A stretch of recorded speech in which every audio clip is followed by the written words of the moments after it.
गांव भैरवपुर में एक पुराना कुआं है। कहा जाता है जो भी उस कुएं के पानी को छूता है वो जिंदा नहीं बचता।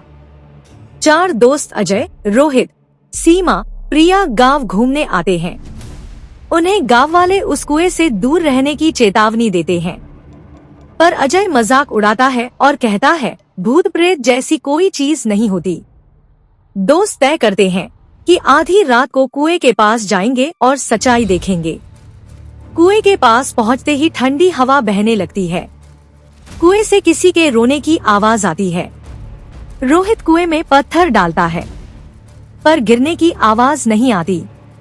अचानक कुएं से किसी हाथ का पंजा बाहर निकलने लगता है। गांव का बुजुर्ग पास आकर कहानी सुनाता है। 100 साल पहले इस कुएं में एक औरत रजनी को जिंदा फेंक दिया गया था। तभी से उसकी आत्मा यहाँ भटक रही है। दोस्त डरकर लौटते हैं, पर अजय कुएं का पानी हाथ में ले लेता है।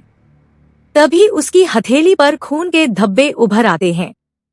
उस रात अजय जब सोता है तो कमरे में एक औरत की परछाई खड़ी होती है। उसकी आंखें जल रही होती हैं। अजय बिस्तर से उठता है, लेकिन उसे लगता है कि वह फिर से कुएं के पास खड़ा है। अचानक पीछे से ठंडी आवाज, मुझे बचा लो। सीमा हवेली में एक पुरानी डायरी ढूंढती है। उसमें लिखा होता है, जो कुएं का पानी छू लेता है रजनी की आत्मा उसका पीछा करती है और उसे अपने साथ ले जाती है। रात को रोहित गायब हो जाता है। सुबह उसका शव कुएं के पास मिलता है, पूरा पानी से भीगा, आंखें बाहर निकली हुई।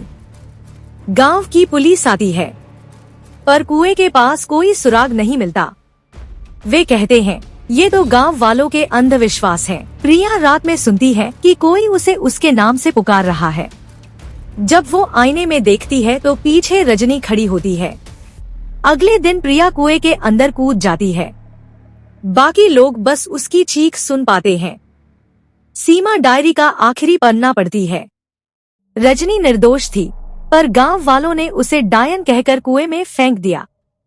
अब वह हर उस इंसान से बदला लेती है जो उसके पानी को छू ले।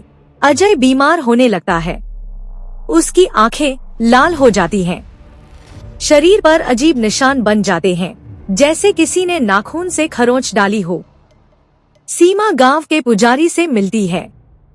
पुजारी कहता है रजनी की आत्मा को शांति तभी मिलेगी जब उसके साथ हुआ अन्याय दुनिया को बताया जाए।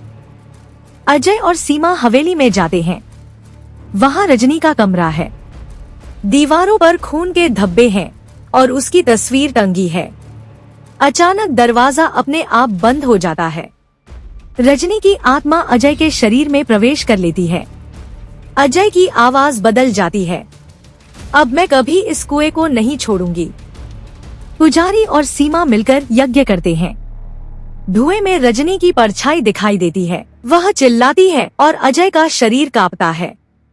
यज्ञ पूरा होते ही रजनी की आत्मा गायब हो जाती है, पर अजय जमीन पर गिरा पड़ा है, बिल्कुल निर्जीव। गांव वाले सोचते हैं कि सब खत्म हो गया, पर रात को कुएं से फिर वही आवाज आती है, मुझे बचा लो। कैमरा धीरे धीरे कुएं के अंदर जाता है और अंधेरे में गायब हो जाता है।